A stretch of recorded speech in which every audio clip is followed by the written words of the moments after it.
प्रधानमंत्री उज्ज्वला योजना gas connection जो के फ्री वितरण समारोह रखा गया, ये राजौरी गार्डन में हुआ और यहाँ पर लगभग 177 महिलाओं को उनके चूल्हे चौके से छुटकारा दिलाया गया, निजात दिलाई गई और निःशुल्क गैस कनेक्शन, चूल्हा इत्यादि यहाँ दिया गया।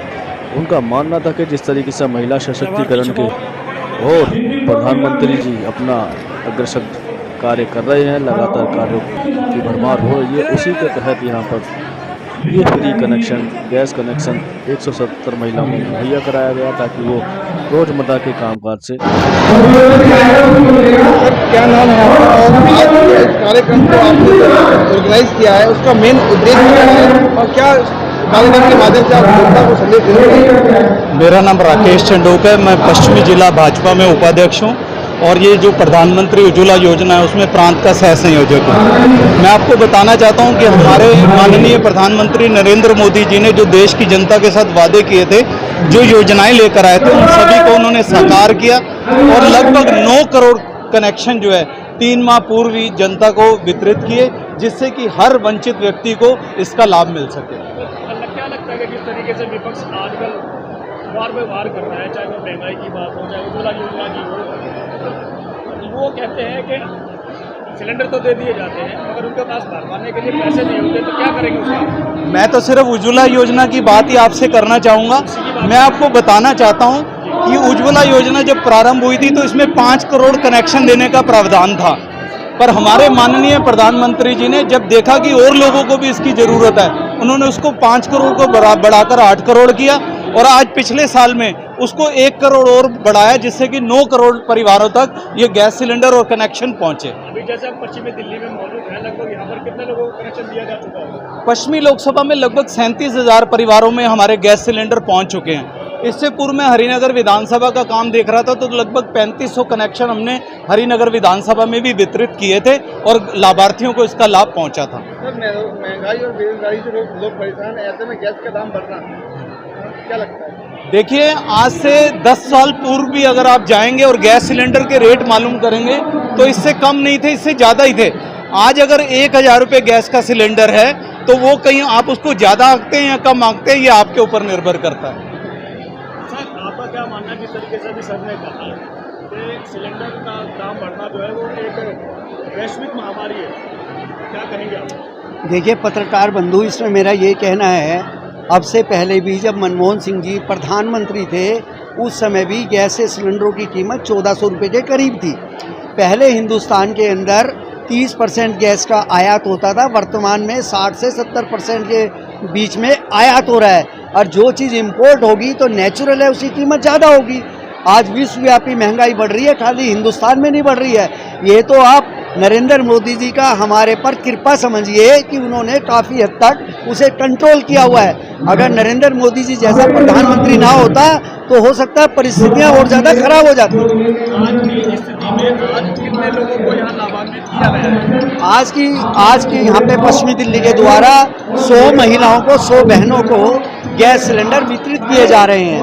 यह गैस सिलेंडर आदरणीय परवेश वर्मा जी को वितरित करने थे, क्योंकि पार्लियामेंट में एक विशेष सेशन चल रहा है, विशेष प्रस्ताव है, इसलिए वो आने में असमर्थ थे, इसलिए अब जिला अध्यक्ष इसको वितरित कर रहे हैं। आपको क्या लगता है कि इस आने वाले समय में इस तरीके की जो लाभान्वित योजना है आगे भी कार्य करेंगी? लाभान्वित योजना के 2 मकसद होते हैं, एक तो सेवा का भाव, एक समाज से जुड़ना।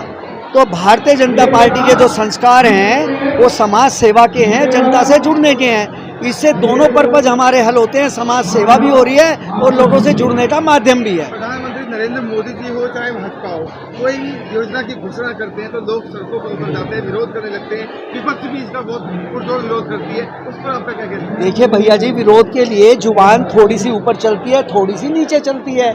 विरोध तो आप जिस मर्जी कर लीजिए, मेरी कमीज से आपकी कमीज सफ़ेद क्यों है? नरेंद्र मोदी जी आज विश्वव्यापी नेता बन गए हैं, उनकी हर जगह जय जयकार हो रही है।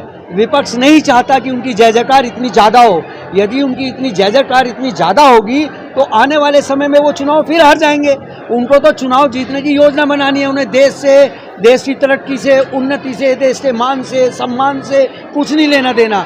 उन्हें अपनी सीट खिसकती हुई नजर आ रही है, इसलिए वो विरोध के लिए विरोध कर रहे हैं। लोग परेशान थे, अब उसमें खाने की चीजें बताइए या फिर किताबें, उस पर भी जीएसटी के दाम बढ़ा दिए गए हैं, टैक्स लगा दिया गया है और लोग उसका विरोध कर रहे हैं। देखिए, ये सिर्फ विपक्ष के मुद्दे मान सकता हूं मैं इनको। विपक्ष का काम है हमारा विरोध करना। आप देखो, दिल्ली में जो शराब है वो एक के साथ एक फ्री दी जा रही है। पानी जो दिल्ली की जनता को मुफ्त मुहैया कराना था, उसकी एक बूंद भी लोगों तक नहीं पहुंचती, और जो पानी पहुंचता है वो बहुत ही गंदा पानी पहुंचता है। आप देखो, पीछे कोविड में आपने देखा होगा, जब दिल्ली में त्राहिमाम मची हुई थी तो दिल्ली का मुख्यमंत्री छुप के बैठा था। तब उसने दिल्ली की जनता से जो वादे किए थे, 50,000 बेड दूंगा, मुफ्त दवाइयां दूंगा, अस्पतालों में व्यवस्था करूंगा, राशन करूंगा, कहाँ किया? उल्टा लोग पलायन करके यहाँ से चले गए। हजारों मजदूर जो दिल्ली की सरकार के ऊपर निर्भर थे, हम तो दिल्ली की बात करेंगे, दिल्ली में मजदूरों ने पलायन इसलिए किया कि उनको दिल्ली में सुख सुविधाएं नहीं मिल रही थी। केजरीवाल सरकार जो है, अरविंद केजरीवाल ने खुद कहा है बाहर के राज्यों में जाकर कि दिल्ली से लोग दिल्ली की शिक्षा मॉडल को देखते हैं, दिल्ली की पढ़ाई के मॉडल को देखते हैं, दिल्ली की स्वास्थ्य मॉडल को देखते हैं, उसकी बड़ाई करते हैं, हर जगह जाते हैं, कहते हैं कि हमारी जो आम आदमी पार्टी है वह बहुत ही ईमानदार पार्टी है। देखिए, दिल्ली का मुख्यमंत्री मुंगेरी लाल के हसीन सपने हैं। इसने 25 लाख रुपए में एक कमरा सरकारी स्कूलों में तैयार करवाया, 25 लाख रुपए में, जिसमें पूरे स्कूल की बिल्डिंग बननी चाहिए। 25 लाख रुपए में एक हाँ, घोटाला है, 100% घोटाला है वो। आप चाहेंगे तो RTI लगा के पता कर सकते हैं। इसने रेनोवेशन के नाम पर एक एक कमरे का 25 लाख रुपया सरकार ने वसूला और वो हमारे खातों से गया। इस सरकार का दिल्ली की सुख सुविधाओं से कुछ लेना देना नहीं है, सिर्फ गुमराह करना इनका काम। तो कह रहे हैं दिल्ली की जनता का विकास कर रहे हैं, जगह जगह वृद्ध लोगों के लिए आश्रम खोले हैं, बड़े बड़े भवन बनाए हैं उनके आराम करने के लिए, रहने के लिए। मैं आपको इतनी बात कहना चाहूंगा, अगर दिल्ली में विकास हुआ है तो वो केजरीवाल और इसके मंत्रियों का हुआ है। आप 2014 का चित्र लाइए, केजरीवाल का, 2013 का और 2020 का, आपको देख के पता लग जाएगा कि दिल्ली में विकास किसका हुआ है, दिल्ली की जनता का हुआ है या अरविंद केजरीवाल और इसके मंत्रियों का हुआ है। दिल्ली के मॉडल को लेकर पंजाब में सरकार बना ली, अब वो आगे हिमाचल प्रदेश और गुजरात में भी दावा ठोक रहे हैं, आप उस पर क्या कहेंगे? देखिए, उन्होंने पंजाब की भोली भाली जनता को गुमराह किया और 3 महीने के बाद ही उनके दोनों सांसद हार गए वहां से। आप समझ सकते हैं कि उनको कितनी सुख सुविधाएं मिल गई होंगी। दिल्ली की जनता को शराब मुफ्त में परोसी और उसके पैसे जाके पंजाब में लगा दिए। ये सबसे घिनौना काम किया और अब गुजरात की जनता इनको मुंह तोड़ जवाब देगी। आपके समक्ष उसके नतीजे आएंगे तो आप समझ जाइएगा। और आज अगर पंजाब में चुनाव करा लेंगे तो इसकी सरकार को मतलब बहुमत मिलना तो बहुत दूर की बात है। तो आपको लगता है कि दिल्ली में आने वाले चुनाव में आम आदमी को इसका खामियाजा भुगतना पड़ेगा? बिल्कुल भुगतना पड़ेगा, 100% भुगतना पड़ेगा।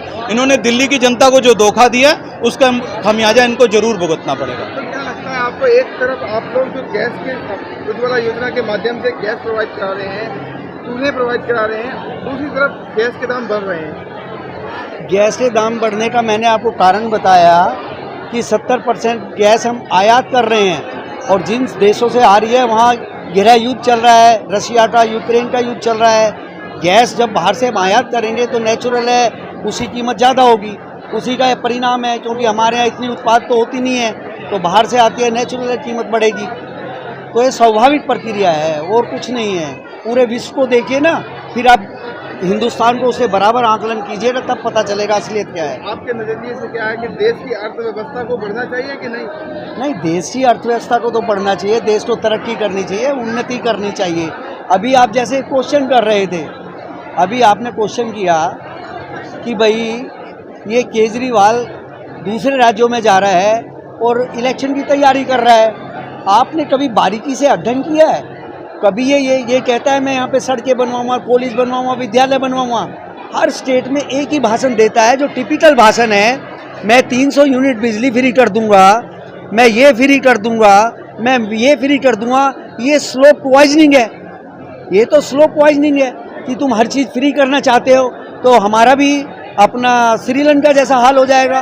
पहले के भी इतिहास गवाह है, जहाँ जहाँ इस तरह फ्री किया गया है वहाँ इस तरह की वो स्थिति पैदा हुई है। आप देश के डेवलपमेंट की बात करो, विकास की बात करो, अच्छी योजनाओं की बात करो, समाज को, देश को समृद्ध बनाने की बात करो। मैं ये फ्री दूंगा, मैं वे फ्री दूंगा, मैं यो फ्री दूंगा, तो अपने घर से देगा।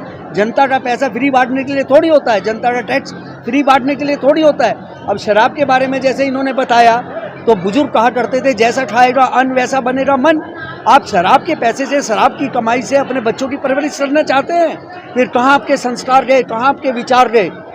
जो गुरुकुलों की पद्धति थी, जो शिक्षा दी जाती थी गुरुओं के द्वारा, वो कहाँ चली गई? अब केजरीवाल वैसे भी आम आदमी नहीं रहा, ये खास आदमी हो गए जिसके घर में 20 करोड़ का स्विमिंग पूल है। जो कहता था कि हम गाड़ी नहीं लेंगे, बंगला नहीं लेंगे, VIP नंबर नहीं लेंगे, उन्होंने वो सुख सुविधाएं दिल्ली की सरकार में रहते हुए ली हैं। ये आप सभी जानते हो। आज जाओ इसके घर में 20 करोड़ का जो स्विमिंग पूल है तैयार है, जिसमें ये स्विमिंग नहीं करता, सिर्फ देखने के लिए बना लिया है इसने। यही फ़ायदा ये दिल्ली की जनता को भी पहुंचा सकता था।